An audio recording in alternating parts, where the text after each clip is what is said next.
rallying today.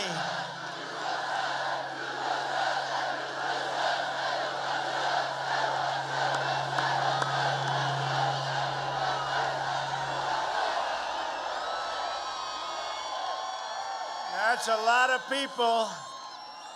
They've got themselves a big, big surprise coming, don't they, huh? It's like 4 years ago.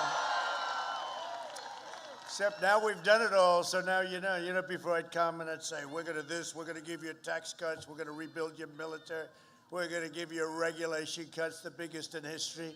But now we've done it all, so now you know it's not just talk. The others all talk, no action. This is not talk. We've done it. We've done so much. Hello, Pennsylvania. 8 days from now, we are going to win the Commonwealth of Pennsylvania, and we are going to win 4 more great years in the White House.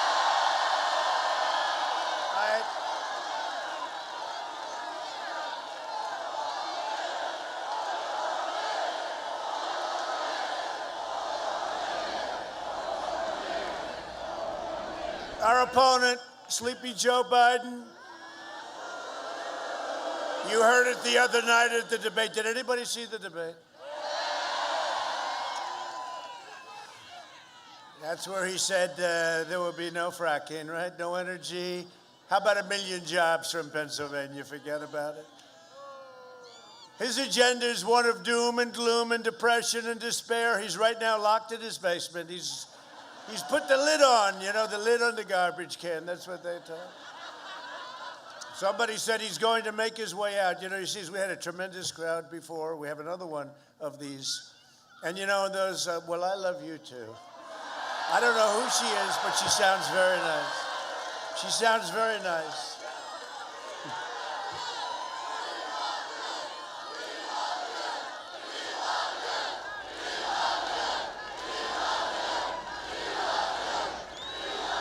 Thank you very much. Thank you very much. No, he saw what went on 2 hours ago at another location in Pennsylvania. And he said, we better get out. I don't think he said it. His people said, his handlers, they said, listen, Sleepy Joe, we got to get you out of the basement. So they just announced, this morning they announced he's putting the lid on, the lid? And I hear it's for 5 days. 5 days, that's 50% of the campaign. No, but they just announced we had a tremendous just a lot of love, right? And they just announced he's leaving to make a speech. You know where he's going to make it? In Delaware. He always makes it in Delaware. About 3 minutes from his basement. They got to get him out. That's why. They got to get him out. They see what's happening. Our polls are through the roof, and the fake news is, look at all those people back there. They don't like to report it. They don't like to report it. Our agenda is one of unlimited optimism, opportunity, growth, patriotism, prosperity, and true American pride. That's what we have. That's what we have. You heard him the other night, this is going to be a dark winter. No, it's not going to be a dark winter. It's going to be a great winter. It's going to be a great spring. For the last half century, Joe Biden's been outsourcing your jobs right here in Pennsylvania. You were one of the biggest victims of it.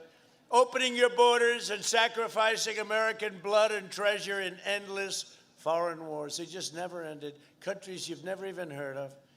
Now Joe Biden, and we're bringing them all back. Our boys and young women are coming all back. Now Biden is trying to ban fracking. You heard it the other night. Oh, it was so nice. He almost made it through the debate. I was a little surprised. Wasn't great, but he was fine. And then we talked the energy question. And he forgot. He forgot. No, we want to wean ourselves off energy. Oh, that's not so good. And I said, Texas, are you listening? Pennsylvania, are you listening? No, he's going to ban fracking because he has no choice. His party wants to ban it. He's going to ban fracking and deliver an economic death sentence for Pennsylvania and for many other places in our country. And frankly, it affects not just places that frack and oil territory. You know who it affects? Everybody having to do with paying an energy bill. How about the $2 gasoline for your car? That's not bad, right? Remember when it used to be $5.50 and nobody saw an end in sight? We have it to $2 and even sometimes below. At the same time, we saved our great companies, our energy. We're #1 in the world now, by far #1 in the world. And Pennsylvania is a big, big part of it. In last week's debate, Joe Biden confirmed his plan to abolish the entire U.S. oil industry. I said, you mean no more oil, Joe? Well, that's what I mean. I felt like Perry Mason. You ever watch Perry Mason? That last little, it was always the last minute. I did it, yes, I did it. I was Perry Mason. No oil, Joe? She even said, why did you say that? Right? Kristen, who was very good. Actually, I thought she was good. A lot of people thought she was tough. I thought she was very good. I thought she was good. I mean, considering that it was sort of supposed to be 2-on-1 from day one, right? But we've had that from the beginning, haven't we, huh? And here we are. Here we are. No, I thought she was good. But she said that, right? She said, why did you say that? Why? And that's when he really got into trouble. That means no fracking, no natural gas, no jobs, no energy for Pennsylvania families. He will eradicate your energy and send Pennsylvania into a crippling depression, and that's what you'll have. If this guy gets in with the biggest tax cuts, look, I gave you the biggest tax cuts in history. He wants to give you the biggest tax increase in history. He wants to raise your taxes by the most ever. Think of this. All my life I've been watching politicians. We will give you a tax cut. We will cut your taxes. We will cut them. We will cut them. This guy is running against me. We will raise your taxes. Who the hell ever heard of that? I never heard of it. This could only happen to me. And then you have Biden's running mate. How about her, Kamala? She's considered America's, by far, most liberal senator. She's more liberal than Crazy Bernie. Can you believe it? Even sponsored the $100 trillion Green New Deal, which will destroy our country. Totally destroy. No planes, no cars, no cows, right? No cows. Cows are next. They took it out, but only temporarily. They don't like cattle of any kind. And it's a plan for economic suicide, $100 trillion. If our country did great every year for 100 years, we'd lose a fortune at $100 trillion. You couldn't make that much, no matter how well we did, if everything was going on all 12 cylinders. 100, made up by AOC plus 3, a great student of the environment. I don't think she ever took an environmental course in college. She did go to college, right? But AOC plus 3, I heard she was very upset that I was calling her AOC plus 3. 3 is her friends, her 3 friends that know less than she knows. Joe Biden is a diehard globalist who wiped out your steel mills, closed down your factories, killed your coal jobs, outsourced your industries, and supported every horrible, terrible, ridiculous trade deal for over a half a century. Think of it, 47 years plus.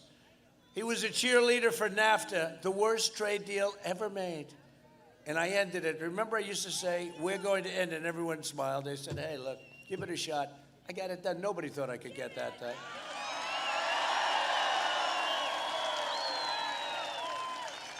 And USMCA just kicked in, and it's incredible for our country. Less for their countries, but that's okay. They're happy, sort of. Not too happy. He enthusiastically voted for China's entry into the World Trade Organization. That was the beginning of the China rise. That was a disaster. They were flatlined for years and years, and then boom. Thank you very much, Joe. I appreciate it, Joe. Joe and others. Decimating your manufacturing and enriching China at your expense. You know that. You know that China is considered a third world country. And for purposes of that, it's considered a developing country. So they have all sorts of advantages over us in this horrible, horrible World Trade Organization. But we just won a $7.5 billion lawsuit because they know I'll pull so fast out of that mess. That is such an unfair deal. And all of a sudden we're winning. All of a sudden we're winning cases. $7.5 billion.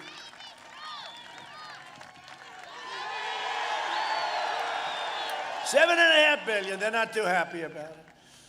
No, but think of it. They're considered a developing nation. I said, so we're a developing nation too. We're developing. They're developing. We're developing. They get big advantages. Nobody ever said. Obama never said anything.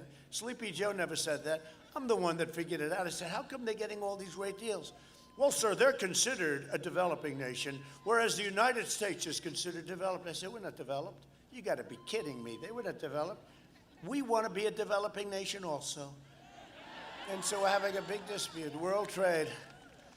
And how about world health, right? So we were paying $500 million a year. China was paying $39 million a year. China had more access and more power within the realm than we did.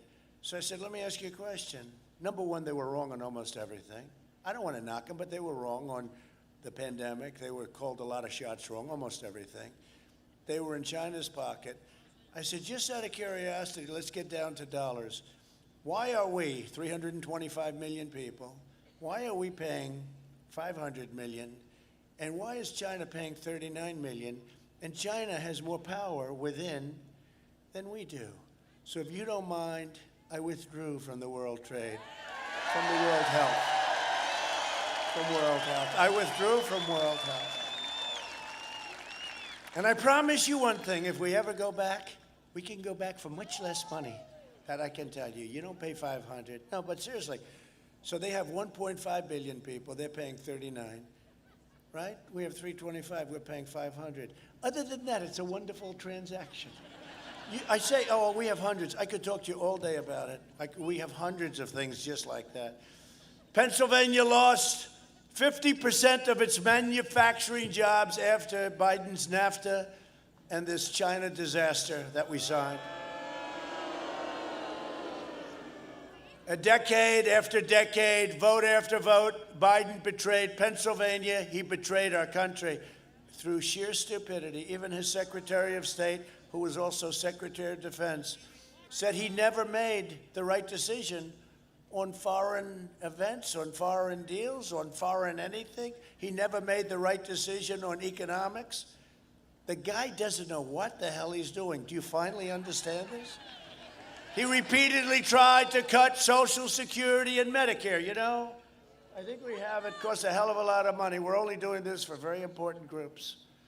See that screen up there? It costs a lot of money. Look at these cranes over there holding up the flags. I hope they're being donated by the crane company for the good publicity they're going to get. But that's a lot of power holding up the flags. But you know what? Our flag deserves a lot of power, doesn't it?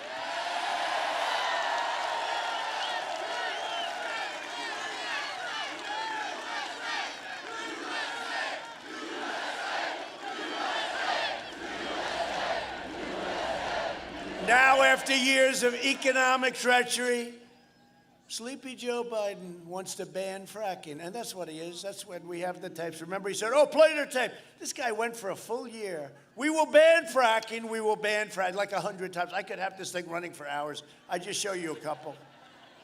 When it goes on. Cecil B. DeMille. When it goes on, right? I just show you a couple. But he went for a whole year. We will ban fracking, ban fracking. Then he got lucky. Elizabeth Warren decided that she wanted to hurt her, you know, her person where the philosophies are the same. So she stayed in. Think of it. Elizabeth Pocahontas Warren. She would have, all she had to do is get out before Super Tuesday, and Joe would not have won any state, right? Wouldn't have won a state. She took the votes away from Crazy Bernie. And you know, Bernie is the best sportsman I've ever seen. He loses all the time, and he's happy. He goes back into Congress. Oh. Is Bernie running again in 4 years? Does anyone know? The press. Look, I'll ask the fake news. Well, they'll give you a fake answer. No, it's true. He's a tremendous loser. He is a tremendous loser. But he did us some big favors. You know, we had a lot of Bernie's people come with us last time because they agree with me on trade. They couldn't have done what we did, but they know that we were being taken advantage of by foreign countries, many of whom are allies. You know, they keep saying, we don't treat our allies right. Well, they don't treat us right either. Got to remember that. They don't treat us right.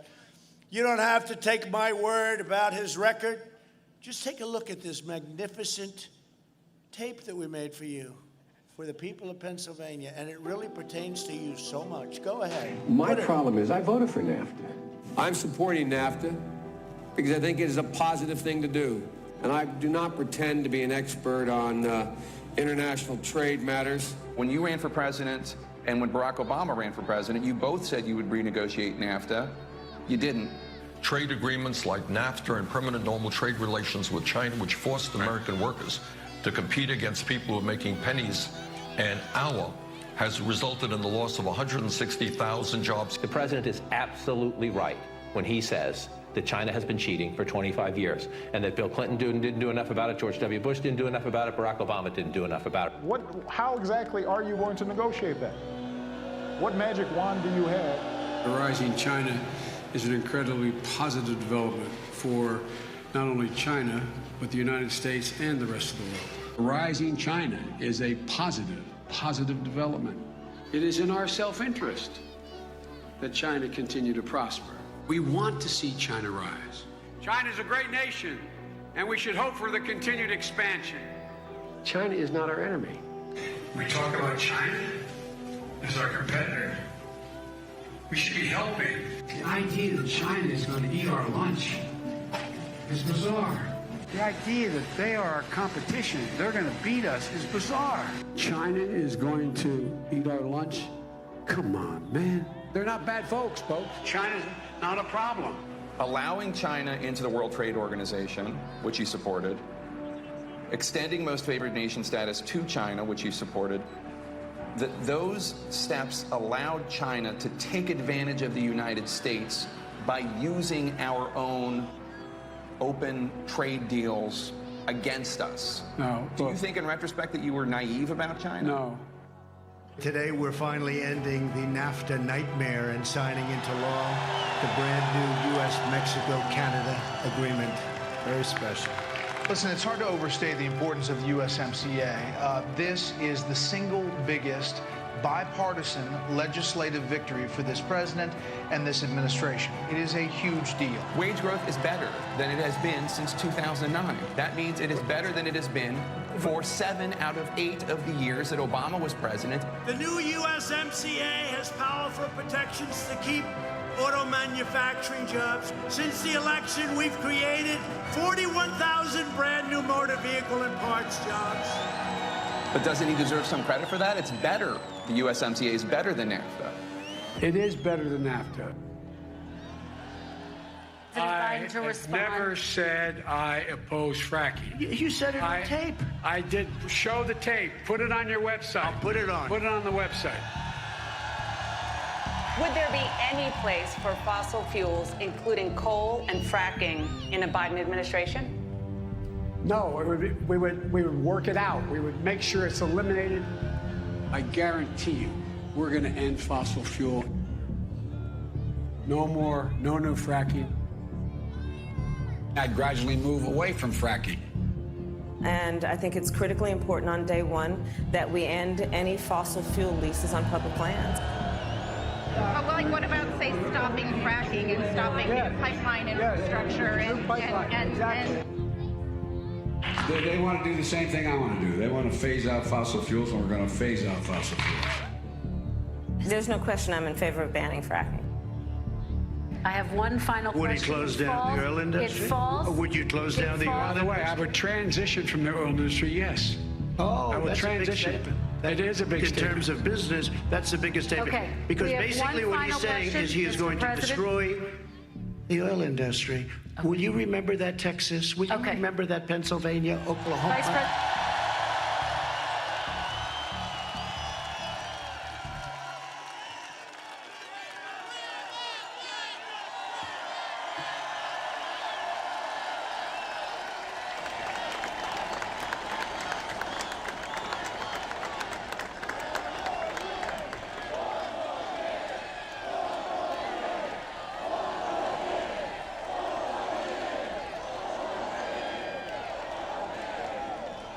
Goodbye, Pennsylvania. Thank you very much. Make sure you vote properly. No, I'm kidding. What do I have to speak about? Okay, he's going to destroy your economy. I mean, he said it. And then he says, he lies. He goes and says, for a year, there will be no fracking. Then he goes and he says there'll be fracking because he comes here. Somebody explains that you have 1 million jobs in fracking. And he goes, oh, I didn't know that. Oh, well, I never said that. For a year. He said it many, many times. We only put 4 or 5 versions of it up. We could have kept you here all day. And by the way, Barack Hussein Obama showed up too. You know how many people he's drawing at these rallies? Like he's drawing flies. 20, 30, 40. Not quite this crowd. Oh, did you see the other day? You see the other day, Mr. Congressman, a great congressman? He had 41 people, but the press never shows that. They show him speaking. Now with me, I want the opposite. I want them to show this crowd, in the middle of the day on a Monday.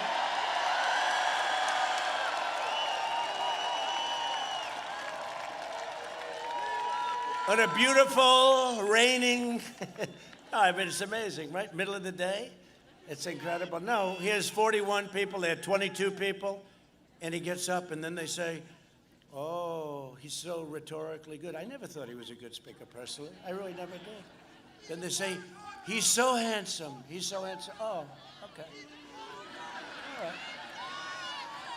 But they don't want to show, what they don't want to show? They don't want to show his crowd. They don't want to show the crowd.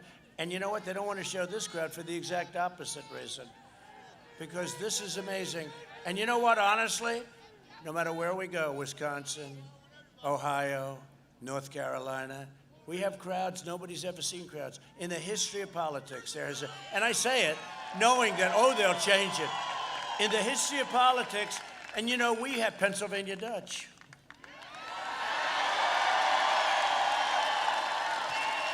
Don't tell anyone, they're great people. They're great people, but they're not known for going out and voting for lottery. Don't tell anybody, but the Pennsylvania Dutch are voting en masse. They're voting. I heard that the other day. They said, we can't have a man who sleeps. They work hard. We can't have a guy that sleeps all day in a basement. We can't. We like Trump. We like Trump. That's great. Thank you. There's a little relationship there. A long time ago, a little relationship there. Hard workers, incredible craftsmen. You've done work for me over the years. I'll tell you, they can throw up a barn in about 2 days.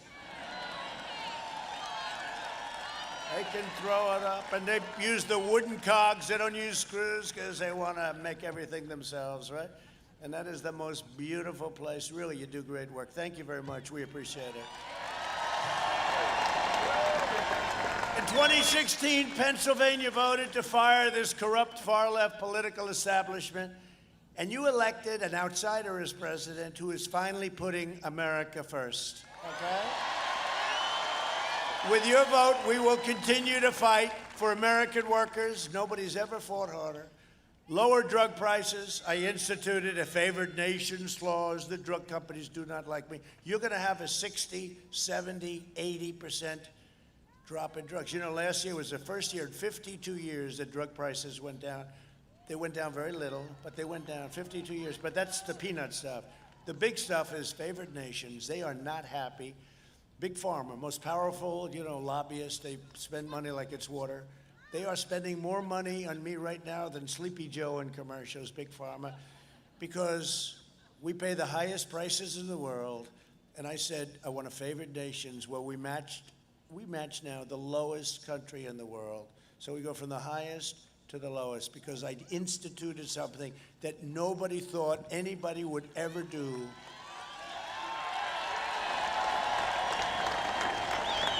And they want to make a deal. They all get paid like $35 million a year. They're very smart. I used to say, if you don't cut your drug prices, I'm going to institute favored nations. Oh, we don't mind that, sir. We don't mind that. We don't mind that. When I did it, they went crazy. They're good poker players. But they want to make a deal, so let's see. Maybe we'll make a deal, maybe we won't. But in the meantime, you have favored nations. I'm telling you, I see the great Jeffrey Lord there. Is that Jeffrey Lord? You're going to drop Jeffrey, formerly of CNN, and then he became a Trump guy, and CNN said, we got to get this guy off. We got to get him the hell out of there. You look good, Jeffrey.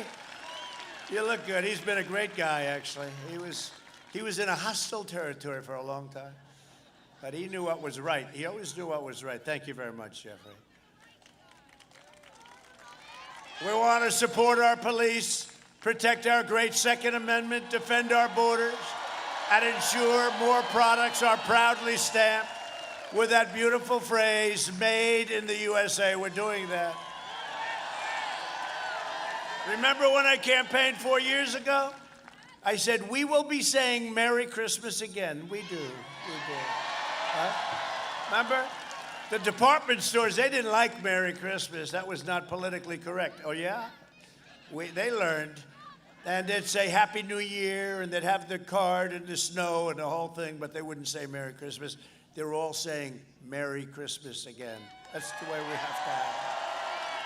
I told you that. We will deliver record prosperity, epic job growth, and a safe vaccine that quickly ends the pandemic, which is ending with or without. And we have the vaccines. They're going to be nobody would have them. It would be years before you had them. What I did with FDA, and FDA has been terrific, but it was called a slightly speedier process, okay? And totally safe. We will have the vaccine like momentarily, and we're all set to distribute it before the end of the year, maybe substantially before, but it's going good. But we are going to get ourselves back to normal life. I said normal life. Where we were 7 months ago, we had the greatest economy in the world. We had the greatest economy in the world. We want to get back to exactly that. And we're on a super V right now. You see the numbers, the housing numbers, the automobile numbers, all the numbers, the way they're coming back at a level that nobody's the job numbers. 11.4 million jobs in a short period of time. We will be back very quickly. We'll never forget what China did to us. We will never, ever forget. You know, I signed a great trade deal with China. They ordered it's the largest order of corn, the largest order of soybeans, beef, cattle, ever a few weeks ago, because they want to keep us happy. They want to keep us happy. But you know what? We're not happy. We're not happy. What they did to us, they could have stopped it. They stopped it from going into China, the rest of China, Wuhan, and they stopped it. But they didn't stop it from going out to the world, and that includes us in Europe and every other place, 188 countries. They didn't. Next year will be the greatest economic year in the history of our country. You see it all happening. And watch, Pennsylvania is a late voting state, by the way. You vote late, and I love that. I love that. I like voting a little late because you can see what we're doing. We've done an incredible job with a lot of different things, but you're going to have a GDP number. The Atlanta Fed said, now the highest, I think, was 8%, 9%. It was not, it was high. They projected 35% increase in GDP. Nobody's ever had that. I'll take 25% right now, okay? They projected a 35%. And that number will come out on November 1st, right before the election. So if you'd like to wait, everybody here is sure about Trump, but if you happen to be a little bit nervous, just wait. And we're going to have a 35% or 25%, but it's going to be magnificent because we are doing great.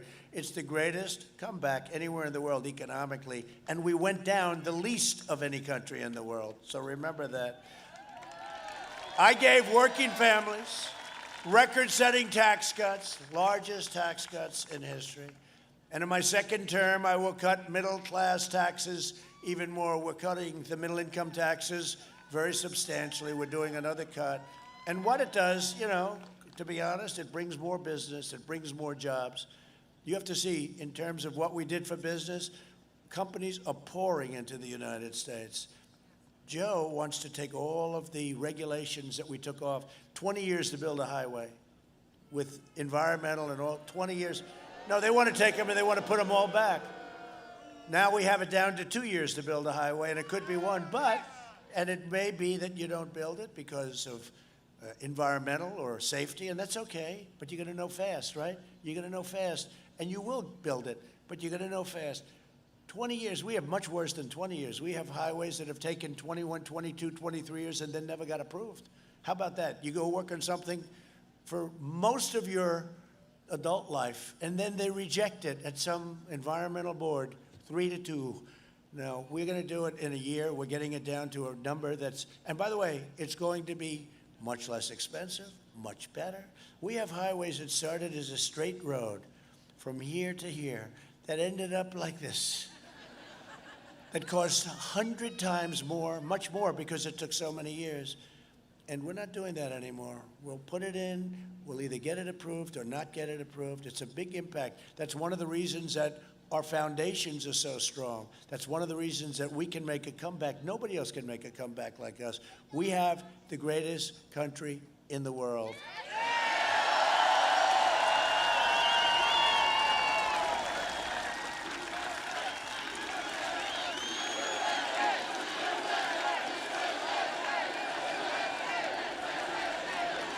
Thank you.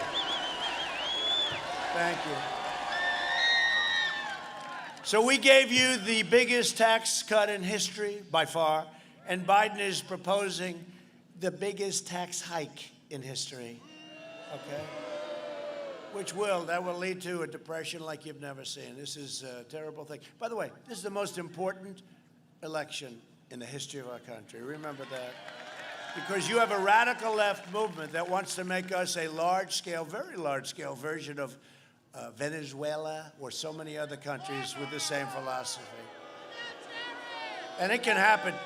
18 years ago, Venezuela was a very rich, beautiful, powerful place. Now they don't have food, they don't have water, they don't have medicine, they have nothing. Nothing. They have oil. It's worthless. The whole thing is like what's happened. This would be a very, very large-scale version of the same thing. And it can happen. When you see these people and what they want to do, it's the same thing. It's all the same thing. Doesn't matter the size. We're much bigger. But it'll happen. We can't let it happen. This is the most important. And I never thought I'd say it, because what we did all together, most of you were with us 4 years ago, nobody thought that anything could ever be more important as an election than that. This is now the most important election we've ever had.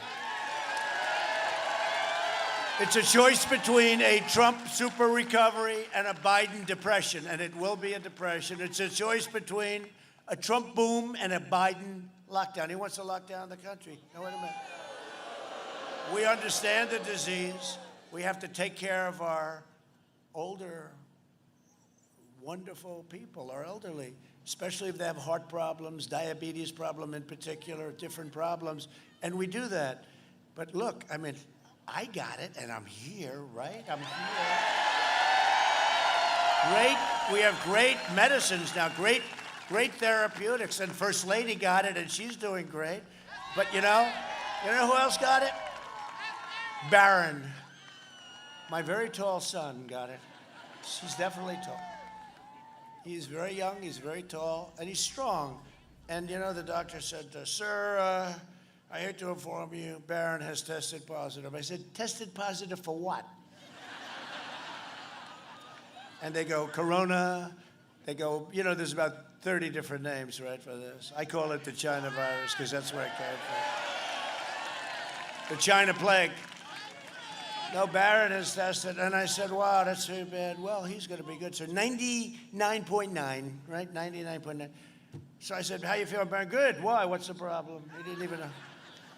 I said to the doctor like 2 minutes later, how's Barron doing? Oh, he's okay, sir. He's fine. I said, what do you mean he's fine? It's gone. The young kids, they have a strong immune system. I've gained such respect for them. They have a much stronger system than we do, whether we like it or not. So it's one of those things. But we have to do that, and it's incredible. But we have made such strides. It's absolutely an amazing thing what we've done in a period of 7 months. Because, I'm the president of the thank you very much. I'm the president of the United States. I can't lock myself in the basement of the White House. I can't. I can't lock myself in a beautiful bedroom in the White House upstairs. I can't do it. I can't do it because we have things to do. We have people to meet, and I'll have meetings. Sometimes I'd have meetings with a lot of people that were pretty much unavoidable if you're the president. I mean, you can go and just lock yourself away. You can't do that. And I'd leave those meetings and I'd say, even with Gold Star families, they're looking forward for months and months, and they lost their son or their daughter or their husband or their wife, and you can't cancel that. And I say, boy, and I'm not referring to that. So many of the meetings I'd have, I'd say, that's a little risky, right? That's a little risky. And then one day you get it, and that's okay. You get better. We have such great, I think, cures. Regeneron, I mean, to me, that was like a cure. I don't know, maybe it would have been fine without it. But let's say I didn't want to take a chance, if I have my choice, I'll do whatever. I often tell the story about, when you're president, you have a lot of doctors. And I had 12, and the best, these great, Sean from the White House doctor is fantastic. He really is. They're great, talented people.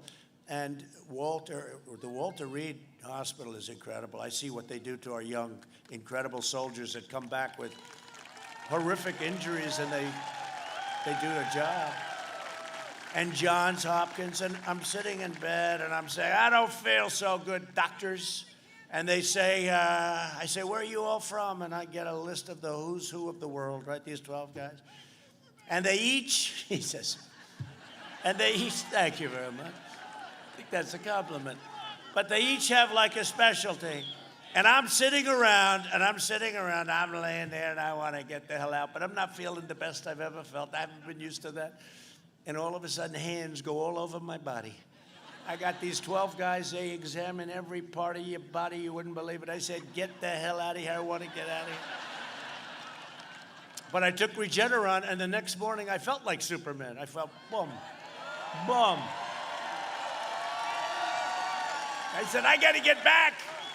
I got to get back. You don't want a president that's laying in the hospital saying, oh, we got to get back, right? And people get back, 99.9. I mean, and this state has to open up. This state. The Commonwealth of Pennsylvania, you got to get it open. You have a governor who, by the way, has made it. A governor named Wolf. I'll remember. On my last site, he got them to close it up. We've had a lot of problems getting sites. They believe in freedom of speech, of course, but we've had a lot of problems with this guy because, in the last one, we had to move around different sites. He was watching. They don't want us to speak. And this is the guy who's in charge of ballots, right, in this state. So what do you think he's going to do with the ballots, right? And this is the guy that we just sued because they don't want to have poll watchers in Philadelphia. So why don't they want to have poll watchers? What's wrong with people watching the votes? They don't want to have poll watchers. If Joe Biden and the Democrat socialists are elected, they will delay the vaccine, delay the therapies, prolong the pandemic, and close your schools and shut down your country. I hate to say it, you are shut down anyway, Pennsylvania. Pennsylvania, you're going to have to either get a new governor or he's going to have to open it up. Don't worry. On November 4th, he will announce, we have decided to open up Pennsylvania. No, that's true. I had the same thing in Michigan. We actually sued Michigan and the Constitution. They opened it up. They said it's unconstitutional what she was doing. She was running it like a prison camp, except for one person. Who was it? Her husband. Her husband gets caught going out boating and all sorts of stuff. He was the only one that was allowed to do whatever he wanted. But no, she ran it to, it was terrible what was happening in Michigan. And by the way, we're up in Michigan. We're leading. I have here. And the only reason I'm doing this, remember I used to do it all the time 4 years ago. I got to start doing it again because they give you fake poll numbers. So Rasmussen, which was very accurate, great poll, had us at 53 and 52. We're at 52%. History says that at 52% you don't lose, right? We're at 52%. They don't want to report it. Any poll that comes out positive, they don't put it on. I've been told by pollsters, why don't you get it out? It's a great poll. Sir, we do get it out. They will not report it. These people are the most dishonest people. So, ready? Different polls. We're leading in Nevada. We're leading big in Texas. You don't hear that. We're leading big in Ohio. Remember, you must win Ohio. In fact, I hear they left Ohio. They've given up Ohio. We're leading big in Ohio. Jim Jordan, he's a good guy, right, Jim? Ohio. We're leading by 4 points in Florida. You didn't hear that, did you? We're leading by infinity in Utah and West Virginia. We're leading by, forget it, we're leading by a lot in Utah. We're leading by 20 points in West Virginia, 20. In Georgia, we're leading by 4 points. And I think it's much more. By the way, 4 points, and then we have Jeffrey Wright, the hidden voter. A lot of you people are hidden voters. They'll say, who are you voting for? Leave me alone. Just leave me alone. That's what happened. Remember, they thought that I lost because the exit polls. And people would ask about, they're coming out. Most in history, by the way, the most in history. They'd leave the poll. They voted 4 years ago. And they'd say, who did you vote for? These arrogant, stupid people. Who did you vote for? It's none of your business. So they'd mark it a blank. And then another one, who did you vote for? Some of them would say, I voted for Hillary Clinton. Is that okay? And they did. They voted for me. They said, I voted for crooked Hillary Clinton. Okay, is that all right? So they'd say, okay, Hillary Clinton. Who did you vote for? None of your business. There's another word. There's another 2 words that are much more effective. Who did you vote for? But I won't say it if I do that. The campaign is over, right? She's saying, don't say it, please, sir. I promise. And I've learned. We can't even kid. With these guys, we can't kid. It's a lot of them, though. There are a lot of them on a rainy day in Pennsylvania, middle of the day.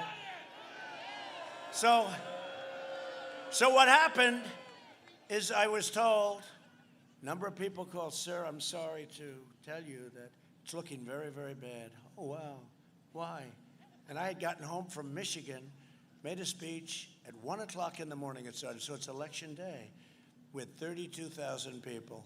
And she had made a speech, prime time, 7 o'clock, and she had 500. I said, why are we going to lose Michigan? Hadn't been won in decades by a Republican. I said, I think we're going to win. But anyway, we get back, and we did. We won Michigan. We're leading Michigan again, by the way, according to this. We're leading a lot of places that they don't talk about. They don't want to talk about it. It's suppression. They want to convince you. They want to depress you. They want to suppress you. They want you to think, gee, let's not vote. We love our president, but let's not vote because he's not going to win. Well, they tried that last time, and it didn't work. And it's going to work even. I mean, our numbers are much better this time than last time. So but you got to vote. I almost hate to tell you because you'll say, oh, now I don't have to vote. He's winning, right? Now you got to go out and vote. But I'll never forget that evening where I was told, sir, no, sir, I'm sorry, but not looking good. Because they took all those people, which was like 42%, that said it's none of your business, essentially, in different forms, and they didn't count them. And they didn't realize that every one of those people that said that was our people. And then all of a sudden I get a call like an hour and a half later from a real pro who's with me right backstage, Bill. And he goes, sir, these are great numbers. Sir, you're going to win Florida. Sir, you're going to win North Carolina. Sir, you're going to win Pennsylvania. He's a political pro. And when I got the first call from a great person, but felt badly because we worked so hard. When I got the first call, I went in to see our great First Lady, who's a great person. I said, First Lady, First Lady. I said, First Lady, sometimes referred to as Melania. I said, it's not looking good. It's not looking good, First Lady. We worked hard. And it's funny, I thought it wasn't going to make it, but one thing, unlike Joe, where he goes into a basement, if he loses, and who knows what happens, right? It's called an election. He should be ashamed of himself because he didn't work. And no, seriously, he didn't work. One thing, I did 5, 6, and sometimes 7 of these in one day those last few days. And during the regular time, I do 2 or 3. Today I'm doing 3 of these. Tremendous crowd waiting for us at another part. This is the second one. So when they told me that information, you feel badly, but I didn't feel bad because I left it. The athletes, they say, we left it all in the field. It was all left. And I did 6 or 7 that day, 6 or 7 of these. This is not like talking in front of 10 people, right? There's a lot of people here. And I did them from early in the morning till 1 o'clock in the morning the next day, which was election day. So I didn't feel. But then what happened, so I told the First Lady, I said, not looking good. She said, do you mean we lost? I said, it looks like it. Then I go in about an hour later, First Lady, I got news for you. I think we're going to win. Because they didn't, isn't it sort of an amazing thing? But they didn't say that they had this tremendous record set of numbers. When you leave, people usually say, I voted for this one, that one, I voted. but we had a record set of numbers, Jeffrey. We had a record set where they just said, it's none of your business. We don't want to tell you. And all of them were our votes. And this was the only guy that figured it out. So we had one of the most exciting evenings in the history of this world, let alone this country. It was all over the world. And we're about to go into an evening in 8 days. Can you believe that? We're about to go into an evening that I think is going to have a similar result and maybe even a bigger margin, but a similar result. And the same thing is happening. You know, a good writer, very good writer, a writer on politics, but a lot of things, Byron York, right? Would you rate him good, right? I think he's good.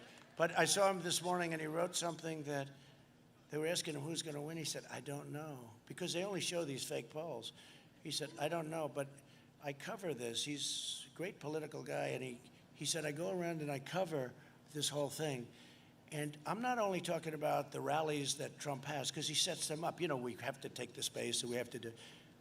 We're organically, there are rallies of boats, thousands of boats all over the place, and cars, and tractors, and trucks, thousands and thousands. He said, there's never been anything like this. He said, I've never seen anything like this politically. There's such a spirit like I've never seen. He said, you have these organic, and Trump has nothing to do with them, but they're rallies where truckers get 1,000 trucks. In Iowa, they had like 2,000 tractors on this massive field. He said, I've never seen anything like this, so I can't really tell you, but I have never seen. And how about these rallies? Nobody's ever had rallies like this. You might have a rally like this. You might have a rally like this on the night before the election, right? The night before the election. But you'd never have rallies. These are massive. Every one. Ohio was so big. Ohio, if you would have added up inside and outside, you had at least 50,000 people. Wisconsin, the same kind of a thing. But he said, forget those. I'm talking about where they just organically form. Nothing to do with Trump. And it's an amazing thing, right? It's an amazing thing. It's an amazing. So we have a spirit. We have a spirit and enthusiasm, which is the most important thing. We have a spirit and enthusiasm that's even far greater than 4 years ago. We had a lot. We had a record. But we have much more. Because we've done so much. Nobody, no administration has done in the first 3.5 years what we've done. When you think we've rebuilt our military, we've gotten the big tax cuts, we've gotten the biggest regulation cuts in history. I mean, so many things. Right to try. I'm just thinking, right to try, where you can now, as a patient, you're terminally ill, you couldn't get anything, you'd have to travel all over the world. Most people didn't have money, they'd go home and they'd die. Now we have right to try, where you can get these advanced treatments that haven't been fully approved. You're terminally ill.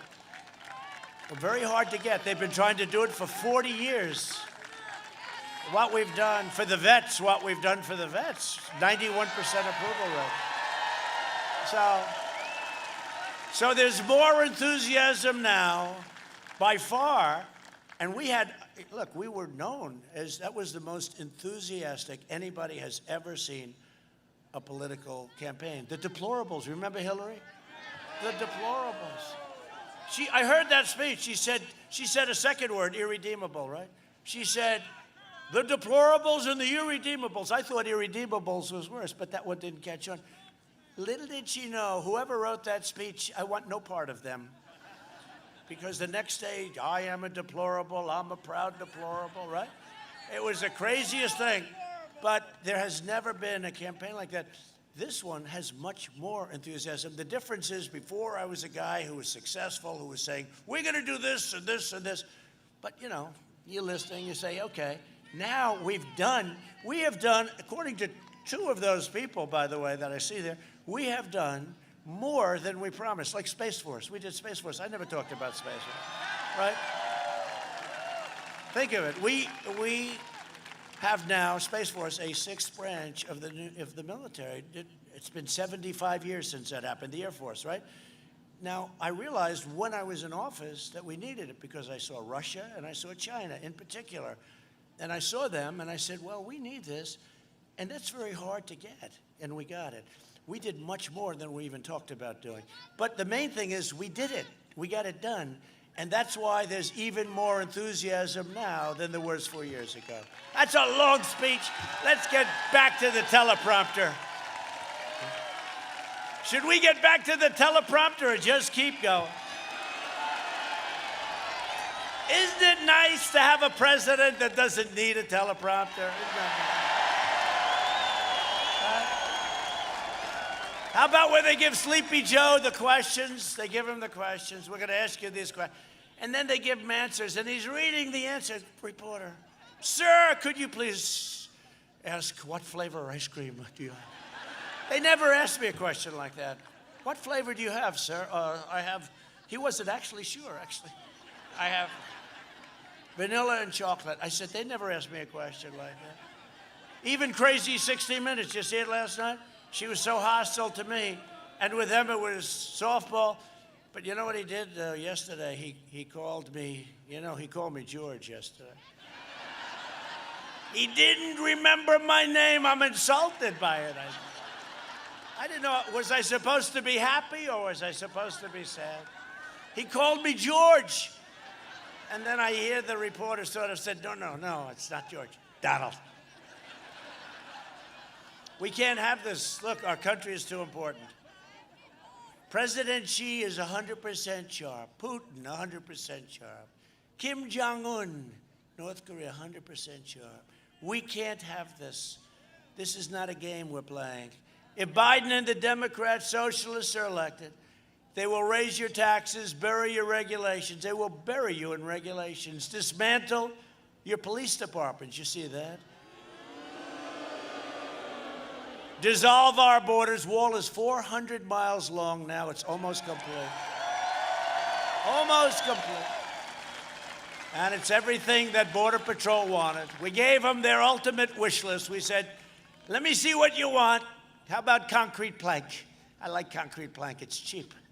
They said, no, sir, we have to see through it. We'd like steel because it's stronger than concrete. But we'd like concrete also, so we have the bars, and then we have concrete in the bars. And then, sir, we'd like rebar in the middle, so we have rebar in the middle. No, it's really incredible, and it's had a tremendous impact. It's the safest border we've ever had now, which was very good time. And Mexico is paying for the wall, by the way, for those people. You notice you don't hear anything about the wall anymore. It used to be like when they thought I couldn't get it done. It was every day. He is not going to be able to get it done. Remember, Pelosi was fighting us like crazy, saying walls are obsolete. We don't need walls. We need drones to watch the people pour into our country. We need a drone 1,000 feet up so that we can watch people pour right in. Now, we have drones, too, and they work off the wall, okay? That's a good combination. But they were just going wild. And then once I got the financing and the this and the that, and then I won court cases all over the place, so we started doing 10 miles a day. So we're up to over 400 miles. We'll be finished very soon. But you don't hear about it anymore. They don't talk about the wall anymore. They want to confiscate your guns, terminate religious liberty, and pack the Supreme Court with radical justices who will shred the Second Amendment. You better get out and vote. And to defend our God-given freedoms, I nominated Amy Coney Barrett. Right? She's going to be great. She's going to be great. She's going to be there for a long time. Going to be there for a long time. And they vote on her today, today. The Democrats are saying, that's a terrible thing. They do the same. First of all, it's not terrible. Justice Ginsburg said, no, he's the president for 4 years. If somebody comes up in the 4th year, what's the difference? She said, of course, she was referring to Clinton or Obama, I guess, right? She perhaps wouldn't have said it if it was me, but she did say it. And that's the way it is. And they would do the same. Can you imagine Schumer, crying Chuck, saying, we think it's highly unethical to appoint a Supreme Court justice, radical left Supreme Court justice, because it's the 4th year. And we think, therefore, we won't do it. Can you imagine that? They would do it. The only difference is they do it faster than we did it. Okay? Joe Biden has made a corrupt bargain in exchange for his party's nomination. He has handed control of his party over to the socialists, Marxists, and left-wing extremists. And if Biden wins, the flag-burning radicals on the streets will be running your government, just like in Portland. We want to go in. You know, we stopped them in Minnesota, Minneapolis, we stopped them. Wasn't that a beautiful sight? We should have been allowed to do it a lot sooner. In Seattle, you know, we let them know we're coming in. And the following, like 2 hours later, they walked away. We were all set to go in. I was sort of unhappy that they left. They took over a big chunk of Seattle, remember that? But we let them after a while, you know, because the state is supposed to ask us in. They weren't going to. But we told them, I'm sorry. Where's Hunter? Where is Hunter? He's trying to make a deal with a foreign country to pay him $10 million. Where's Hunter? Remember the T-shirt, Where's Hunter? I was right. Thank you very much for that. Where's Hunter?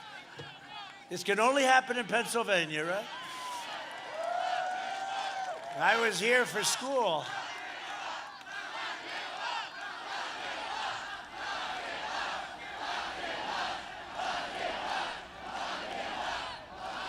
So they don't talk about Hunter in the news now. You know that, right? I give a lot of credit to the New York Post who endorsed me on their cover today. I love the New York. But they don't talk about Hunter because they're not allowed to, because we don't really have freedom of the press. We don't, okay? We don't have. They have totally taken this horrible scandal, the second biggest scandal in the history of our country. The first biggest was they spied on my campaign. That's the biggest, and they got caught. But the second is this, and they won't even talk about it. They won't talk about it. And the tech giants will shut everybody down. And you don't even hear. Here's a guy, had no job, and now all of a sudden he's making millions and millions of dollars a year, and they don't want to talk about it. And they know it's wrong, but that's called the opposite of freedom of the press. That's called the opposite, and they should be ashamed of themselves. And you know the beautiful thing is that we have a voice, and we're allowed to talk to people.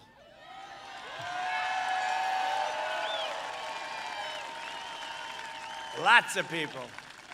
And two of those red lights just went off. No, I mean, they're suppressing. You talk about suppression. They're suppressing something I've never seen. Honestly, nobody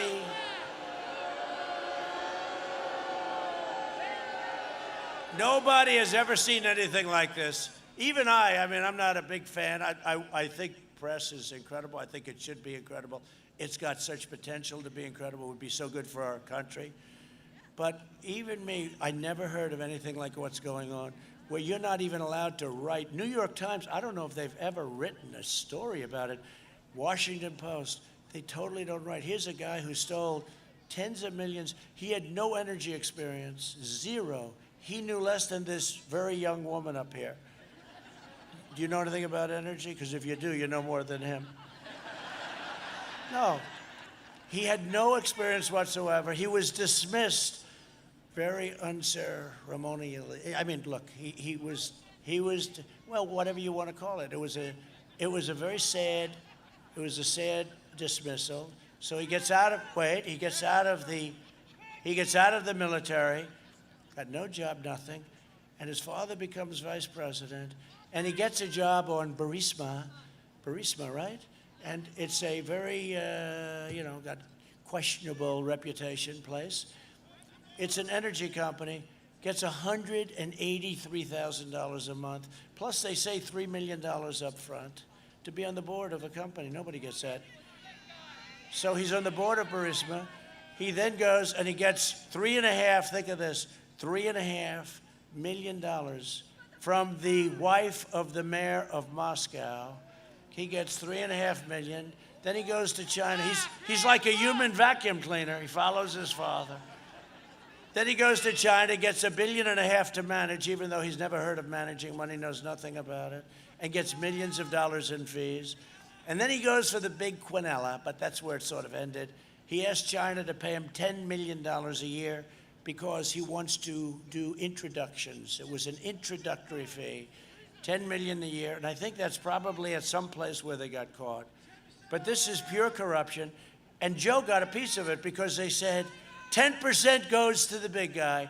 Now, unless they have another big guy, he's not a big guy to me. He doesn't look too big. He looks like a big guy.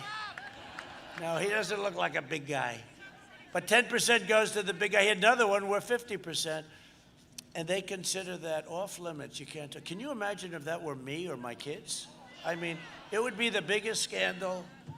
It's a disgrace. And what they do is they shut it down. They will not write anything about it. I never thought a thing like that could happen. I never thought it could happen. It's, in a way, it's a bigger story than the corruption of Biden itself. Joe Biden took 5 days off before the debate because he wanted to practice, and he still lost, like, by a lot. You don't want a president who takes 5 days off to study for a debate.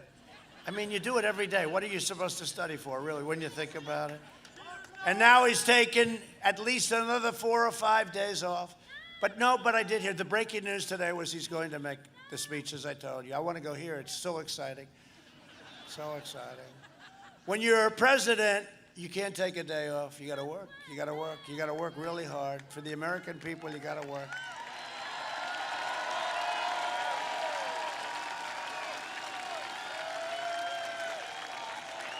And if Sleepy Joe ever got in, he wouldn't be in charge. The radical left will be in charge of the party. They will do, including fracking. There won't be any fracking. You can forget the frackers out there. Enjoy your life, but it won't be in the life of fracking. That's all over the country, not just in Pennsylvania, because it will be run by the radical left and the Green New Deal, which I thought at first was a hoax. I thought it was like the Russia hoax, okay? I thought it was a hoax. And it wasn't. I don't think they believe it. It's so crazy. $100 trillion. This election day, the people of Pennsylvania must stop the anti-American radicals by delivering Joe Biden and the far-left Democrats a thundering defeat at the ballot box. At the ballot box. Gotta do it. Whether you like hearing it or not, Joe Biden is a corrupt politician. He's a corrupt politician. You don't do that. You don't do that with these countries. We could do it. Would be so easy. It's like they raise all this money, $300 million, and they're saying, oh, Trump is being outraised. I would be the greatest fundraiser. All I have to do is call all the Wall Street guys, call all the guys, call all everybody. I would get 5, 10, 15, 20, 25 million every time I made a phone call. But you know what? I could never basically deal with those companies properly again. So I don't do it. And we don't need the money. We got a lot of money for this stuff. We got another 8 days to go.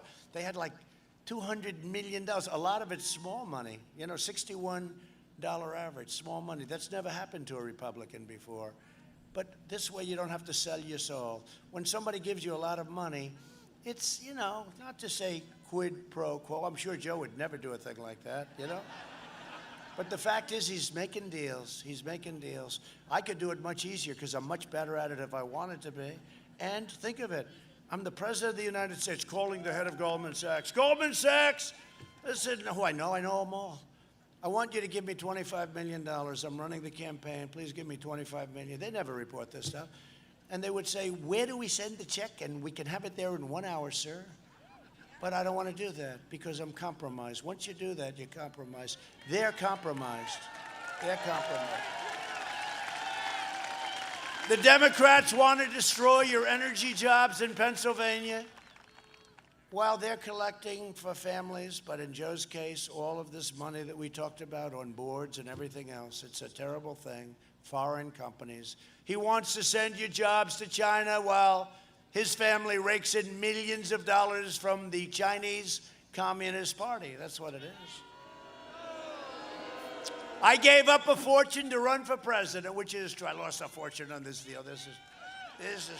I lost, like billions between what I lose and what I didn't make. I lost a hell of a lot of money. And you know what? It's the greatest decision I've ever made because we are doing things that nobody else has ever been able to do. We're helping a lot of people. We're helping a lot of people. Joe Biden made a fortune by serving you as vice president. He made a fortune. Biden will sell the Oval Office just like he sold the vice presidency. The corruption, she said he already has. Yeah, in advance, that's right. The corruption of politicians like Biden, and it is corruption, is exactly why I ran for president. I ran for trade. I hated the trade deals. I saw that. Years ago in Michigan, they gave me the Man of the Year award. I said, why are you allowing them to take all of your car companies and moving them to Mexico and Canada? 32% of our companies were taken out. I said, why are you doing that? So it was for a lot of reasons, this one, but it was also for trade. The trade was so crazy. And now the trade is really good. Biden is the candidate of big media, big tech, big donors. I mean, you think about it. Here I am. Here I stand, right? I am with you. I stand here. Here's who I have against me. The Democrat Party, the rhinos from the Republican Party. I call them the stupid people. They're the stupid. Most of whom I beat because, you know, they all represented one of the candidates in the Republican Party. Then they went sour. I guess I beat them really badly. They've never forgotten. But the rhinos, big tech, I have everybody against. I have rhinos, big tech. I have very bad Republicans. Actually, sometimes the bad Republicans are worse than the Democrats. I really mean it. And we have big tech. And I stand here by myself. And I say, I am the only thing between you and chaos. I am the only thing between you and your Second Amendment. I am the only thing between you and pro-life. I'm the only thing. I'm the only thing. I'm by myself. I'm all by myself. Now, we have some good Republicans, but we have some Republicans that also go. It's a strange thing, right? How some of them, they just go off the track. And they always have. This is not unique to us. They always have for some reason. We have some great ones, but we have some bad ones too. If I don't sound like a typical Washington politician, it's because I'm not a politician, if you haven't noticed. And if I don't always play by the rules of Washington and the Washington establishment, it's because I was elected to fight for you. And I have fought harder for you than any president has ever fought before. So we're joined by a couple of real warriors that I'd like to introduce. Congressman Scott Perry. Scott, thank you very much. Warrior. Congressman Lloyd Smucker. Two great guys, really fighters. They're warriors. We had some great fights that we've won, haven't we? We have some great people in the Republican Party. Candidate for Pennsylvania State Treasurer, Stacey Garrity. Stacey? Vote for Stacey. You doing well, Stacey? Good? I heard you're doing great. And Chris Cox, Bikers for Trump. Did you ever hear of Chris? This guy. He was great. I went. You know, Chris says thousands of bikers. I don't know why the hell the bikers like me so much, but they like. Chris told me I might be at 99 to 100%, but Chris is great. And no matter where I'd go, I'd have these bikes, thousands and thousands of bikes. I never saw. And I'd say, come on in. Can you come in? There's no room for the firm, right? They didn't want to come in. They said, sir, we're not here to listen to you speak. We're here just to protect you. We want to protect you. Think of that, right? Now, when they say Big Joe, that doesn't work, but that guy is big. Thank you very much, Chris. Great job you're doing, and I appreciate it. No, it's true. He said, no, sir, we're here for... And I felt so safe. I have these guys, tough guys, definitely tough. And they're sitting on those Harleys mostly, I guess, right? They felt good. That was never my deal, okay? I like the limousine better. I don't know why. But, you know, they're going boom, boom, and I never felt safer. It's true. There was just a tremendous love that we had right from the beginning, right? 4 years ago, right from the beginning, and it stayed that way, too. We're with them all the way. We built the greatest economy in history, and now we're doing it again. We increased middle-class family income over $6,000, more than 5 times the gains in all 8 years under the previous administration. African-American unemployment, Hispanic-American unemployment, Asian-American unemployment, unemployment for young people that didn't have a high school education. They didn't have a diploma. They had a diploma. They had a diploma from MIT where they were first in their class. It didn't make any difference. Women did so great. Women did great. They all reached the lowest levels ever recorded. Since April, we created a record 11.4 million jobs. And under my leadership, we achieved the most secure border in U.S. history. That's beautiful. Walls help. Walls work, don't they, huh? Remember? They said the wall is obsolete. I said, no, a wall's not obsolete, and a wheel is not obsolete. Everything else is obsolete. My opponent's insane immigration plan would eliminate U.S. borders by implementing nationwide catch and release. And I actually heard he said, we want to take down the wall. Do you believe this? Take down the wall. We will never let that happen. We got to win this election. This is the most important. We got to win this election. No, they want to take down the wall. His plan, I don't think, you know what? I don't think Border Patrol would let him. Okay, you want to know that? I think Border Patrol would say, Mr. President, we're not letting you get anywhere near this wall, Mr. President. His plan would also make every community into a sanctuary city for violent criminals. The Biden-Harris, how do you like Harris? Oh. The Biden-Harris plan would also increase refugees 700%. This was the manifesto that was agreed to with Crazy Bernie and Biden, right? So Biden and Crazy Bernie agreed to we call it the manifesto. 700% increase. The most dangerous places in the world they would come in, 700%. I have a ban. I was criticized for the ban. I said, no, if a country hates us and if their people hate us and if they want to do bad things to us, we're going to have a ban. Everybody criticized me, but I won in the United States Supreme Court. And now we don't let them in. If it's okay by the great people of Pennsylvania, we don't let them into our country. We want people that will love us and work with us and be a great help to us. That's what we want. So we have a ban. It was very controversial when I put it in, but it's not so controversial. All you have to do is look what happened the other day in Paris, and you'll see that it's not so controversial anymore. People are very happy that we have it, and we keep a lot of very bad people out of our country. And nobody else would do that. Nobody else would do that, Chris. I guarantee you that. Nobody else would do it. They pledged to terminate all national security travel bans. They want to end the ban. Opening the floodgates to radical Islamic terrorism. No, thank you. I'm keeping the terrorists, jihadists, and violent extremists, those terrible extremists, the hell out of our country, if that's okay. We invested $2.5 trillion in the U.S. military. By the way, all made in the USA. We have the greatest equipment, the greatest missiles.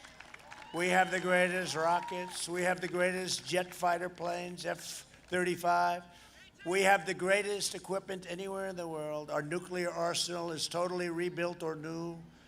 Hope to God we never have to use any of this equipment. Just hope we never have to. By having it, it's less likely we'll have to use it. Sort of, that's the way it is. That's the way it is. But we have the greatest. When I came in, a highly overrated general, one of the most highly overrated generals there are, said, sir, we don't have any ammunition. Because we could have had a conflict, as you remember, at the beginning. He said, sir, we don't have any ammunition. I said, no president should ever hear that again. And now we have so much ammunition, you won't believe how much ammunition. We also passed VA choice and VA accountability. Everyone said impossible to get it done. And exactly 1 year ago today, we killed the leader of ISIS, al-Baghdadi. And we took out the world's top terrorist. Soleimani is dead. Soleimani is dead. Killed a lot of people, Soleimani. I withdrew from the last administration's disastrous Iran nuclear deal, $150 billion, $1.8 billion in cash. How about that? That's a lot of cash. $1.8 billion, nobody's ever even heard of such a thing. $1.8 billion, 5 plane loads of cash. I recognized the true capital of Israel and opened the American embassy in Jerusalem.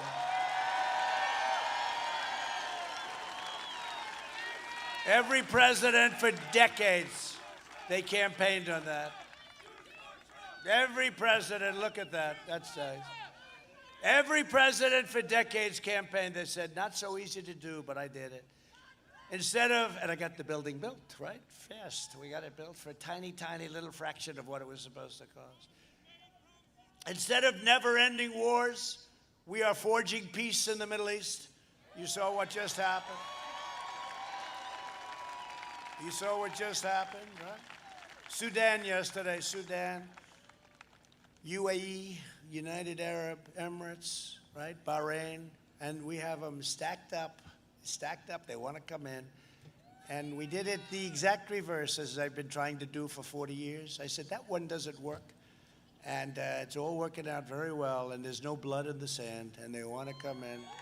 A vote for Republicans is a vote for the American dream. It's very simple. It is a vote for the American dream. You know, the Republican Party is the party of Abraham Lincoln, right? I always say, you know, when they start saying this or that, I say, no, it's very easy to be presidential. I can be more presidential than any president in history, with the possible exception of Abraham Lincoln when he's wearing the hat, right? It's tough to... Actually, doing this is much tougher than being presidential. Doing what I do is much tougher. And if I was presidential, perfectly presidential, there'd be about 3 people like Obama had the other day, 3 people. And in conclusion, over the next 4 years, we will make America into the manufacturing superpower of the world, and we will end our reliance on China, which is already beginning. We will hire more police, increase penalties for assaults on law enforcement, and we will ban deadly sanctuary cities. We will uphold religious liberty, free speech, and the right to keep and bear arms. We will hold that. Second Amendment. We will end surprise medical billing, require price transparency. The biggest thing is price transparency. You will see, goes into effect, already signed. I've signed it, January 1st. The biggest thing, lower drug prices, as I told you, favored nations clauses, biggest decrease in the history. Why do you see that when that kicks in? And we will always protect patients with pre-existing conditions, always. We will stop the radical indoctrination of our students and restore patriotic education to our schools. We will teach our children to love our country, honor our history, and always respect our great American flag. Always. And we will live by the timeless words of our national motto, "In God we trust." For years, you had a president who apologized for America. Now you have a president who is standing up for America and standing up for the great people of Pennsylvania. I'm standing up. For the last 4 years, you've seen me fight for you, and now I am relying on you to deliver a historic victory for our country, bigger even than 4 years ago. Gotta vote.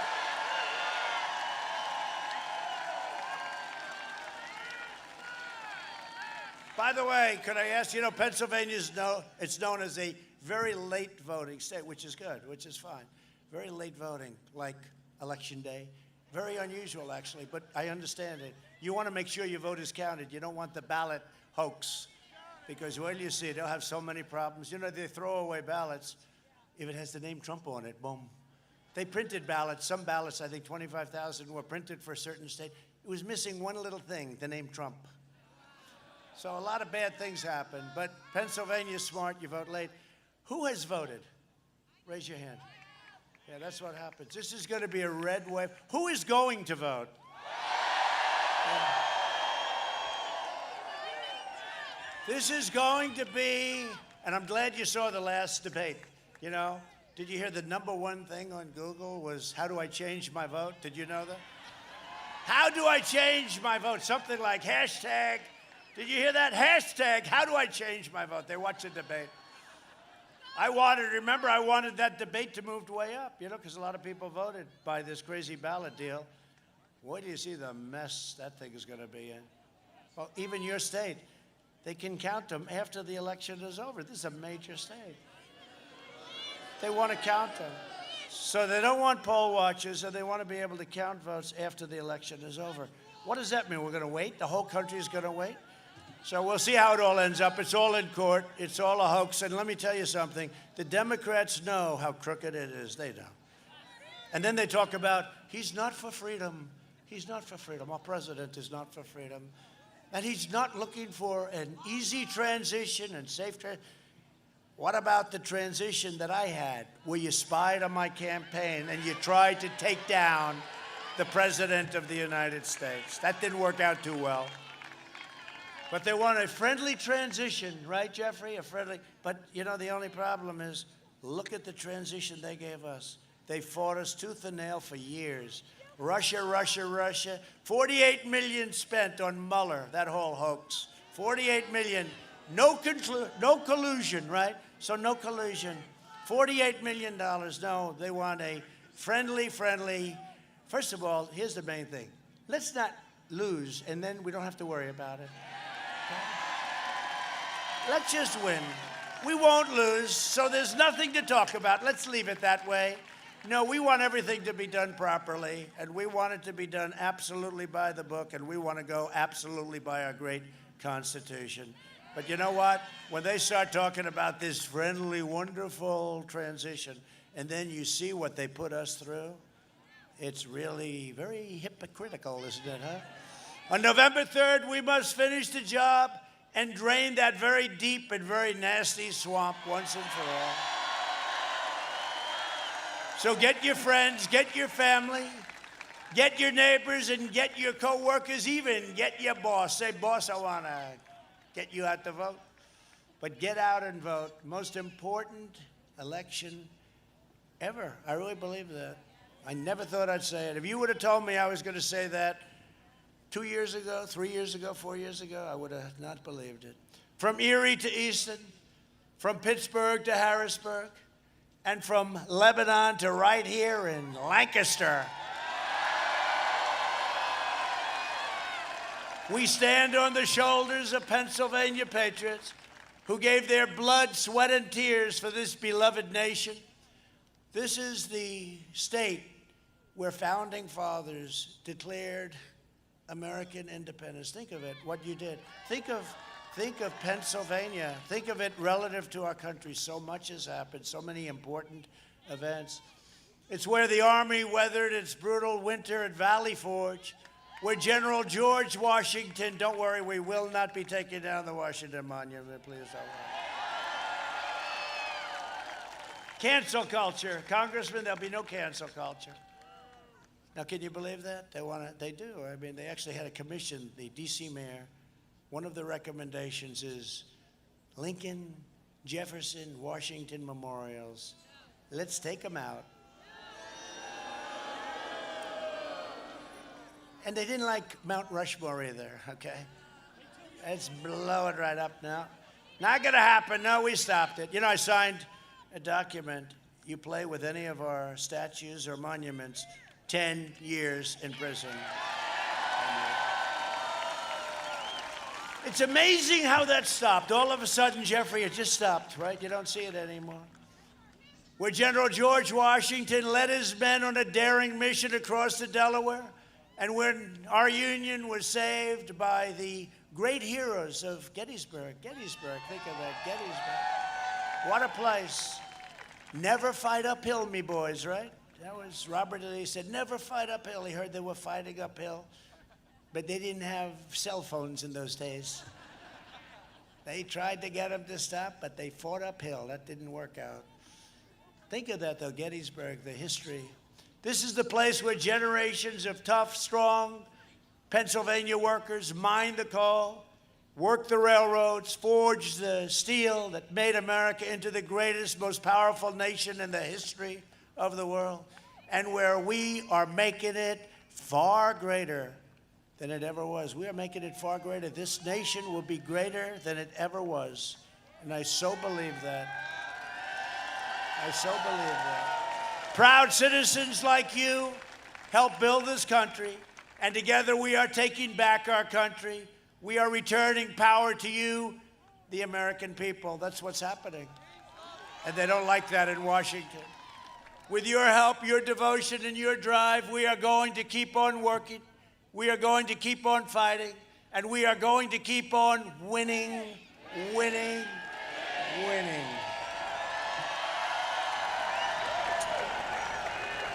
We are one movement, one people, one family, and one glorious nation under God. And together with the incredible people of Pennsylvania, we have made America powerful again, our military. We have made America wealthy again, your stock markets, your 401ks. We have made America strong again. We have made America proud again. We have made America safe again. And we will make America great again. Thank you, Pennsylvania. Thank you. Thank you very much.